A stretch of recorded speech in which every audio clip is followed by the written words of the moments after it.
Hey guys, I'm Sarah. Welcome back to my channel.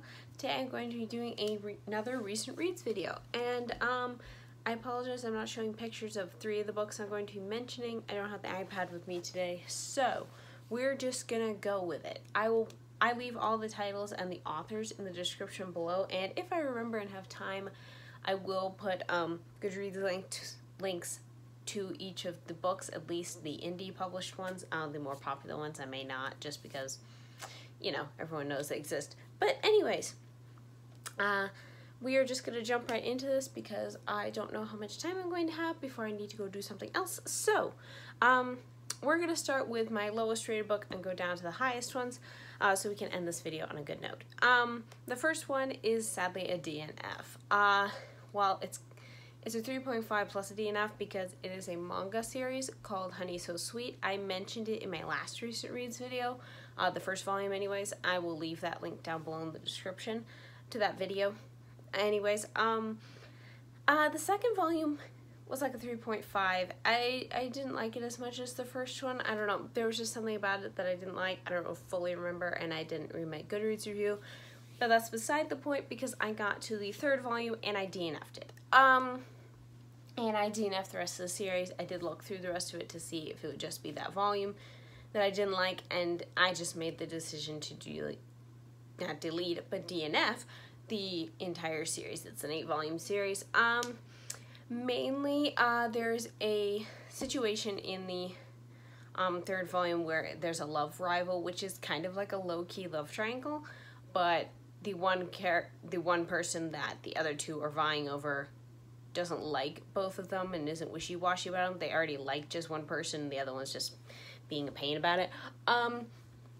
But there is that situation I've discovered from this series. I do not like love rivals any more than I love love triangles, and I didn't like it. I didn't like the one guy who was trying to win the girl's affection, who was already somebody else's girlfriend.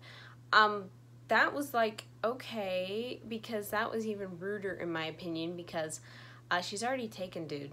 Why are you trying to take her? And yeah, it was just weird. I didn't like the guy who was pushing for it. He was kind of disrespectful in my opinion. And then he like later stays friends with the two characters, which I thought was like, I don't know, it just made me feel uncomfortable. I'm sure that works in real life, that situation, but I don't know, I just didn't like it. I didn't like his character in particular. Also, I then also discovered by looking through the series that this love rival thing with a different character happens again later in the series, and I might have looked it over once in the series, but twice, no. So I just DNF'd it. It just wasn't for me, and sadly that's how most of the manga I've been reading has been this year, which is really sad. Because I read a really great series earlier this year that was Library Wars, and I always love Yono of the Dawn, and it's just, I don't know, I haven't read that many good manga series this year, at least ones that fit for me, so, which is really sad. So my next rating I have is 3.5 stars. Ironically, both books are 3.5 stars, though they could not be more vastly different from each other. The first one is a Christian suspense thriller, dystopian Christian suspense thriller. Forgot the dystopian part. And I received an e-arc of this book from the author. It is Midnight Will Come by Christina Hall. This is the first book in a trilogy, I think it is. The Kentucky Midnight series, I believe is what the series is called. I may be wrong on that, but I received an e-arc for this. This was my only ebook for the month of July, and I liked it. I read for the first 2 books of a previous series from this author that I ended up not liking so much, which was the same vein as a dystopian suspense thriller. That didn't come out right. But this one, it's a romantic suspense thriller. This one is, okay, I am just not remembering anything today. But Midnight Will Come follows 2 characters who follow Melly, who is she's a nurse for a private clinic in her area, which kind of is going against what the government wants, low-key. And we also follow Frederick, he is from Germany, but he is stuck in the United States. He can't get back to Germany because of things in this dystopian world government have given restrictions to like flying and stuff like that. And they meet and they strike up a friendship, and then there's like these weird events. Mellie's getting threatening calls. There's these weird events that just keep happening, and the two of them get entangled in this rather bizarre chain of events that I was not expecting it to go in. This is very much, it was a pretty good book. I did think Mellie had more personality than Frederick, but this could change for later books. I do like the way this author writes dystopian. It's not a, like, let's take over the government plot. It's more of a quiet, let's survive in the world we're now in type plot, which is very interesting and very different for a dystopian. It's not characters are trying to overthrow the evil government. They're just trying to live as normal people in a normal life and get by without getting caught or arrested for whatever whim they need to be arrested for. Also, the acronym for the government agency in this book gave me a snicker because I forget the whole title, but I do know the acronym is UFO. And that gave me a snicker. But yeah, I thought it was good. This author writes suspense superbly. I mean, honestly, that is the really one big strong point of the book, is that she writes suspense really, really well. You just feel suspenseful and you just want to keep reading to see what will happen. The one downfall that kind of brought this book down a bit was towards the end there was a bit of repetitiveness. I had a problem with this in the second book of the author's previous series, which is the Refuge series. She kind of repeats certain phrases or situations or characters' emotions in a particular way, and towards the end it started getting over and over and over, and I don't like that. I have discovered that is a pet peeve of mine in books, but it was only towards the end, so I didn't mind it as much. It did get a little annoying, but I just kind of skimmed those parts when it got to that point. And also I think I don't really like Frederick much because, first of all, I don't really have a grasp on his character. Also, I just feel like he's a bit too volatile, if that makes sense, and not in ways that make sense. I don't know. He just seems to kind of get touchy and fly off the handle a little bit too much with certain things, but I don't know. His brother's aggravating enough, so I guess I can see why. But, yeah. And this is a Christian dystopian, so, also towards the end, one thing I didn't like, or was just kind of like, oh, okay, was there was kind of a rushed conversion type thing, and I just thought it came out of left field a bit, so I don't know. It wasn't bad. It was just kind of, oh, okay, that's here. Moving on. It just felt kind of out of left field a little bit for me anyways.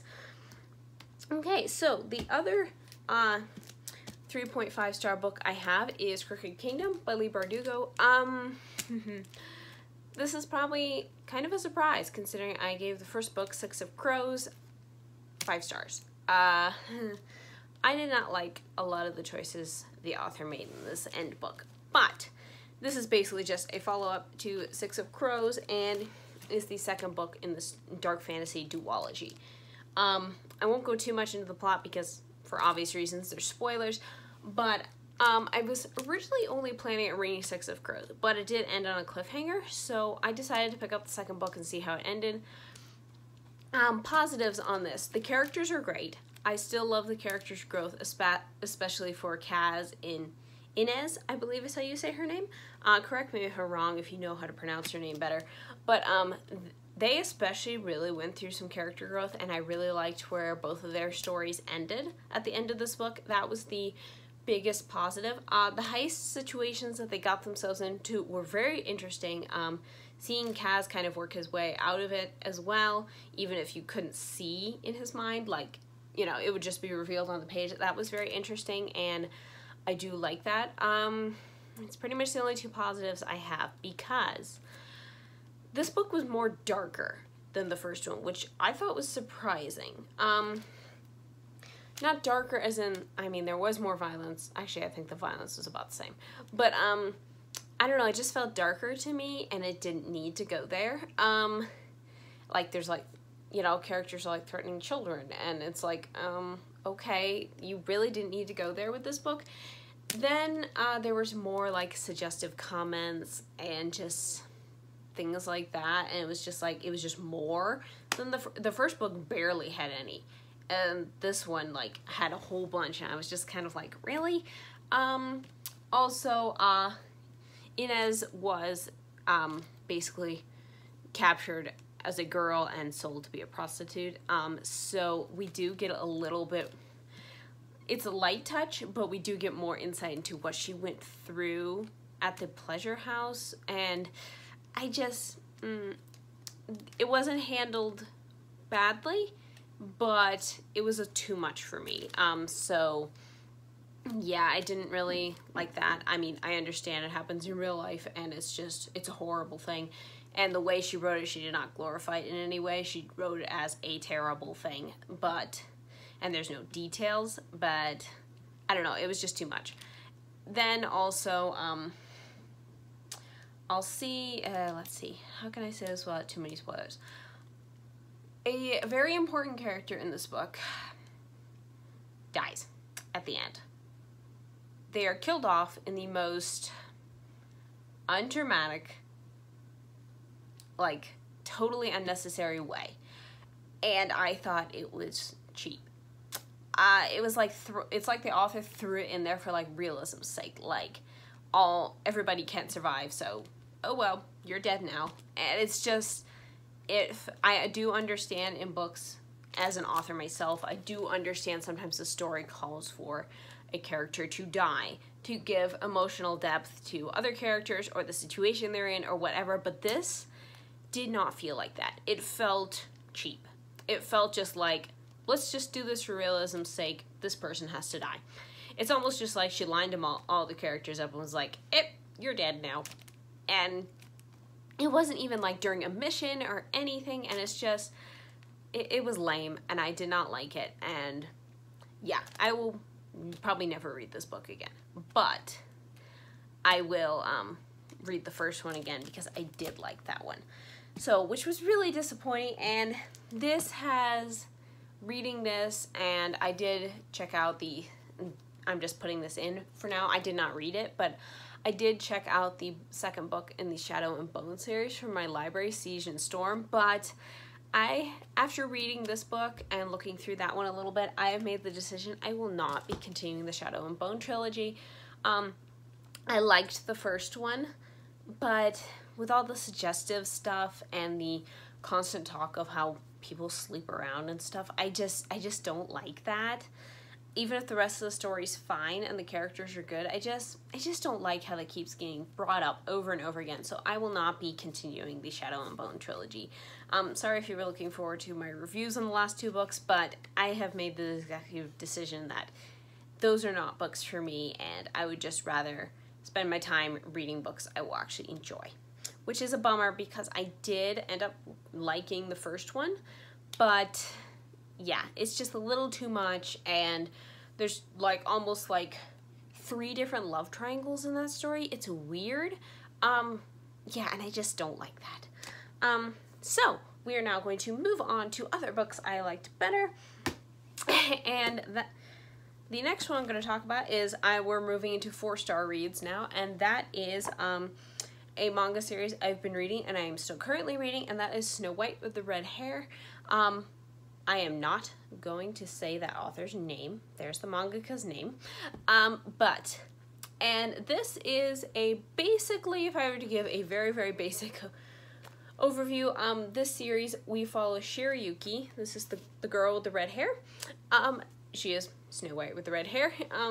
She is basically, in the very first volume, Shirayuki is told by the prince of her kingdom that he wants her as his concubine because of her rare red hair. No other reason, he just wants her. because she's like a prize. And she decides, well, I don't want this dude running my life, and I don't want that. So she runs away to the kingdom, like next door, I guess, and she runs into 3 people there, one of them happens to be the second prince of that kingdom, named Zen. And she makes friends with them, and thus starts their adventure.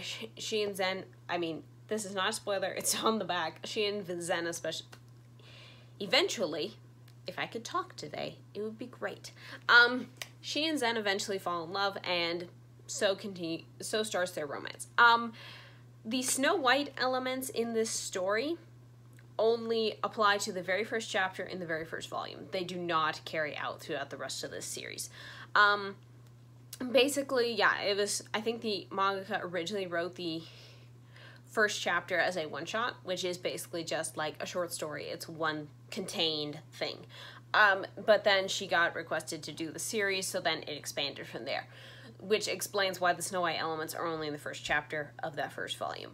I like this story. I started the anime a while ago. I never continued, but I did like it. So I decided to pick up the manga, and best way I can describe this is it's a non-magical fantasy slice of life story. Basically, very cozy vibes, very just light, fun, run-of-the-mill type things. Here's some of the artwork. It's a very simplistic art style, but I really like it. And yeah, there's really not much to say. Not a lot happens in each one. Yeah, it's a very fairy tale-esque style story. There's no magic or magical creatures in this fantasy world. At least we haven't met any magical creatures. The only thing that might be different than real life is, I'm not sure if all the herbal stuff, because Shirayuki's an herbalist, I'm not sure if that's all real life stuff. But I do really like this series. It's just kind of a nice cozy light read. And if you want to get into manga, but you want like a clean series that doesn't have like a lot of violence or any language or something, this would be a really good one to start with. There's like little to no violence. There's been like a couple battle scenes in 11 volumes. Like literally, there's literally not much. And the language is very, very sparse compared to most of the other mangas that I've tried. And yeah, I would say this is a really good beginner one, especially if you want just a clean, fun, light story and you like fantasy but you don't necessarily like magic. This would be a good series to start with. But yeah, I am continuing that series. I just finished volume 11, so I will be continuing that series. There's currently 20 volumes, I believe, released in English, but and it's an ongoing series, so yeah, I will be continuing it for now, and we'll see how long I continue reading it. Okay, the other 4-star book is, again, I do not have the picture, so imagine a picture here, and that is Kingdom of Slumber by Deborah Grace White. And this is a Sleeping Beauty retelling. This is a indie published book. It is a fantasy. There is magic in this one, and we follow Princess Azalea. She has been cursed to prick her finger and die, basically, on her 16th birthday, which does happen. She does prick her finger on a thorn that comes after her, but she does not die. The twist on this is she sleeps in an enchanted sleep during the day, but at night she's awake while her entire kingdom is in an enchanted sleep. And then it reverses once morning shows up. She's back asleep, everyone else is awake, so on. And literally, she is the only person awake at night, so she is the sole protector of her kingdom against these magical vines that keep coming after her because they've realized their curse has not worked, and they are forever trying to kill her. The other point of view we follow in the book is her betrothed, Prince Bentley, or Ben, who I will be referring to as such throughout the review. And he has just been struggling. He was there when she was pricked at 16, and now he's just been struggling for like I think it's been 2 years. Yeah, it's been 2 years since this happened, and he has just been trying to find a way to break the curse, and it is their journey and their romance to break her curse and get rid of the evil enchanter who cursed her to begin with. Yeah, I really liked the twist of her being awake at night while everyone else is asleep, because, you know, Sleeping Beauties are really hard to retelling to do because your protagonist is asleep. So you have to get really, really creative with how, she's sleeping, but not, but still has an active role. I've seen a lot of authors do it in different ways, like part of her mind's asleep is how one author did it, or she is asleep, but, you know, like her spirit can walk around, or whatever. I've seen different ways of doing it, or literally she just falls asleep near the end and then somehow wakes up. But, yeah, there is just, I really liked the idea of just she's awake while everyone else is asleep, and then it flips in daytime, so no one ever knows she was awake. They just think she's been sleeping the whole time. And yeah, there was that. Azalea and Ben both are three-dimensional characters, and we get their point of views, both their point of views, which I found really, really nice, because a lot of fairy tale retellings tend to only tell from the heroine's perspective. They kind of skip the hero, and he doesn't get always a lot of development, I've noticed in some fairy tale retellings, but they both did in this one, and I really liked them. They were just natural, you know, humans. They were human people. Azalea had a great sense of humor, and Ben was just always trying to balance that while also desperately trying to figure out a way to break her curse. The side characters were also really good, especially for some of them who didn't get a lot of page time. I still felt that like they were real people. And especially the villain too, because we don't see much of him. We more hear about him, but even when he's there, he's just despicable. And there's dragons also woven into this story, and they kind of have an overarching story, because technically this is the second book in the Kingdom Tales, I believe is the series name. I'm going to feel really bad if that is wrong. But it is the second book in that series, but they are written as standalones, but part of an interconnected larger story. And the dragons have a bigger part in that, and they have a part in helping get rid of this curse. And I really like the dragon aspect. That was very unique to me.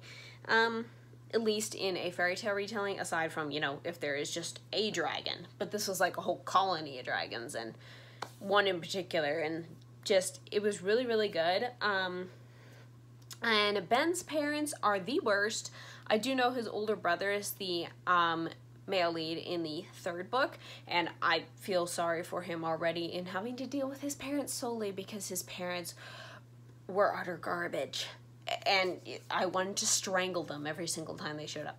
So, yeah, I really enjoyed that book. I am looking forward to continuing the series, and yeah, it's a really solid, good, more in-depth type fairy tale retelling than your normal fluffy, just fluffy light retellings, which is often what fairy tale retellings are. This one's one of the ones that's more in-depth, and I really, really enjoyed it. Okay, the next book I probably won't talk too much about because it's nonfiction, and that is Finding God in Anime, Volume 2. I have a piece written in this book as well, in case you were interested or didn't know that. And this is just basically an anthology of different devotional pieces that authors have written that they have found God in various animes. I really, really liked this book. I thought the devotionals were really well done, and they're in a variety of ways. I will say you do not have to know the animes they talk about to enjoy this book, because I only knew about maybe, I don't know, 3 of the animes, and I've never watched any of them aside from the one I wrote about. So actually I'd watched one other one, but I didn't like it. But I like the devotional piece that she wrote on it. But yeah, you do not have to know the animes to do it. You probably get a greater depth if you do know the animes that go with each devotional, but you don't have to. It's not required. And this is also free on Kindle. I'm pretty sure the second one is. I know the first volume is as well. So if you're interested in this, but you're like, I really don't want to try a paperback in case I don't like it, you can get these free on Kindle. I'm pretty sure the second one is too. If I'm incorrect, I will put that correction down in the description. In the second book, these are all 5-star books, by the way, that I'm doing now. Finding God Anime was the first 5-star. I don't remember if I said that or not. Anyways, the next book I have that is a 5-star is kind of a reread. I beta read this book last year for the author, and that is the Mercenaries Deception by Angela R. Watts. This is the third book in the Infidels books trilogy. Not trilogy, series. This is a Christian dystopian suspense thriller series. Definitely, I'm not going to say a lot about this one because it is the third book in a 4-book series, so obviously there's major spoilers. Basically, it is a typical dystopian world where the government has taken over, but instead of just the government doing it, there is a gang lord who has infiltrated the government and is kind of pulling the strings. So there's these gangs that are helping out, or they're like destroying America, but there's some of them inside these gang lord groups who are helping out townships who are staying outside of the government influence, and there's like wars, there's a lot of stuff going on in these books, and that's the best way I can sum it up. We follow a bunch of different characters, and yeah, it's just a crazy wild ride. I would rate this book PG-13. For more sensitive readers, I would rate this R. It is kind of bloody at times. There are some battles, lots of shootouts, characters are kidnapped, there's a lot of talk about human trafficking, and a lot of these characters are saving people from human trafficking or get kidnapped and could be potentially put into that situation. There is also some swearing in these books. I have a full content review of this one with mentions of each of the swear words that are in it, so if you're concerned about that, you just check that out on my Goodreads page. And yeah, it's a hard book to read, but it is really, really well written. It's really good, and I can, without any spoilers, I can say it is not a depressing ending because I have read the 4th book too. I beta read it, so I do know vaguely how it ends, unless she changed anything, of course, in the final version. But yes, I would recommend this book, but use your own wisdom and discretion too if you can handle the content within it. Okay, the next book I have that is also 5 stars is way different from Mercenaries Deception, and that is No Chance Meeting by J. Elliott. This is a Christian contemporary romance. I mean, honestly, you cannot get much more different than these two. Yeah, and basically I was a little concerned. I recently hauled this in a video. Wow. Okay, I need to just chill. Yeah, I recently hauled this in a book haul video. I will put that link in the description as well in case you're interested. And I was concerned I wouldn't like this because I've heard a lot of mixed things on it, but I ended up loving this book. I read this at exactly the right time that I needed to. And basically in this one we follow Alex. She is an artist, but she is struggling. She hasn't been able to paint anything ever since her brother, who was in the military, he died in Afghanistan, and then has been struggling, and this is not a spoiler, it's in the 1st chapter, she decides she's going to commit suicide. But before she does that, she goes into a bar because she thinks getting drunk will help her do it but easier, and she meets there the bartender, Riley, who, he basically saves her life without his knowledge, he basically saves her life by asking her out, and they are both Christians and they are just struggling, and it is their romance along with just their daily life and how they get by through it and just deal with their struggles and try to follow God's will for their life. Honestly, this is the most unique type of Christian contemporary romance I've ever read.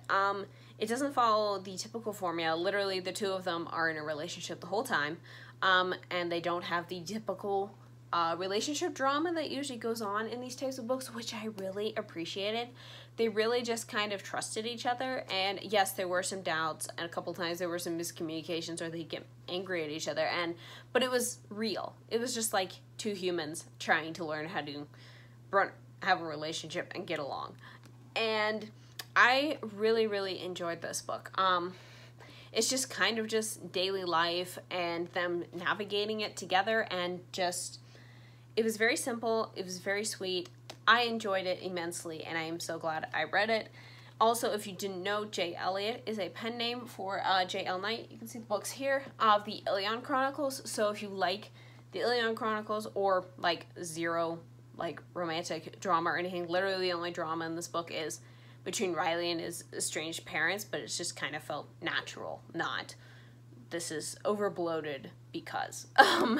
So yes, highly recommend this book. Really like it. But if you don't like the conventional like drama type books, you may really like this one. And my final book is just one of my new favorites of all time, and that is A Lonely Dance by Selena R. Gonzalez. This is the second book in the Mirabelle Chronicles series, which is a series of standalone fairy tale retellings with interconnected characters and in the same world. And this is a retelling of the 12 Dancing Princesses.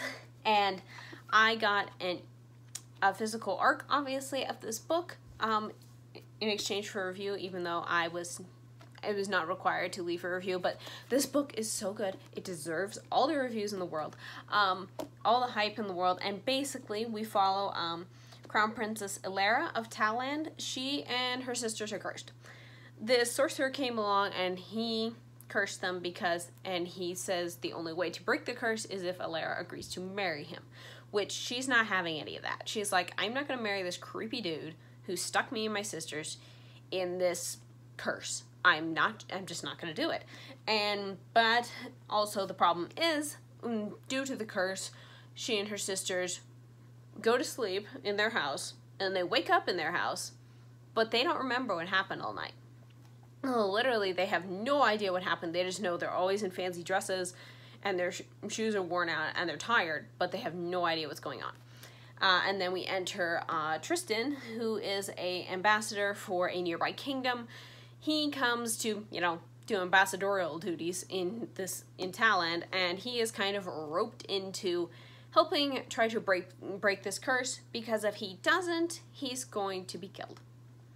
So, yeah. Fun. And then, yeah, it's basically their journey. They're trying to break the curse. Tristan is also dealing with tons of negativity and self-doubt and not self-worth. He doesn't think highly of himself. He thinks unhighly of himself. But okay. Whatever that word is for that. He's dealing with that. And it's just, this book is totally my heart. It is a fantasy romance book, and it is, I lost my train of thought. Yeah, it's a fantasy romance book. Oh, there's magic in it. That's what I was gonna say, because totally lost my train of thought there. Heard a loud sound. Anyways, and yes, I love this. Tristan was in the previous book, which is the first book, which is A Thief and Curse. He was kind of an antagonist in that book, but here it's more his redemption story, and I love this book. I really do, because just Tristan and I have a lot of the same doubts and fears, and I just felt for him, and reading this was just kind of healing in a way, because it was like, you're imperfect, but you can be loved anyways, and it doesn't matter. Yeah, you're gonna mess up, you're gonna fail, you're gonna fall down flat on your face, but if you keep trying to do better, and you just keep pushing on and keep doing the best you can, it will turn out all right in the end, and you are doing your best, and even if you're the most imperfect person in the world, so's everyone else. And just seeing him heal through all this, and seeing Ilara just treat him as a human being and just someone who needed kindness and love, is just, it is beautiful. I really love it. I highly, highly recommend this book. It is really, really good, and If you go on Goodreads, you can see the final cover for it. This is not the final cover. This is just the art cover, and it is gorgeous. It is beautiful. I will be pre-ordering that book soon, and when it comes in, I will show you the real cover. But yes, love this book. I honestly don't have words to describe how much I love this book. Even my Goodreads review probably doesn't do it justice, but just read this book. It's really, really good. And if you just like sweet, swoon-worthy romance, this one's the best. Selena really writes really good romance that is not gross in any way. But yeah, those are all the books I've read recently. Wow, this is a very long video. Sorry about that, but wanted to make sure I talked about them all, and let's see if I can hold them all up. These are some of the books I've read recently. Let me know down below in the comments what you guys think of any of these. Have you heard of any of them? Do you think any of them sound interesting? I'd love to know all your thoughts. And also, if you want to share a book you are reading down below in the comments as well. Maybe I will add it to my TBR because I need books to add to my TBR. No, I don't. But, you know, I do it anyways. Anyways, thanks so much for watching, you guys, and thanks so much for being here in general, and I will see you next time. Bye!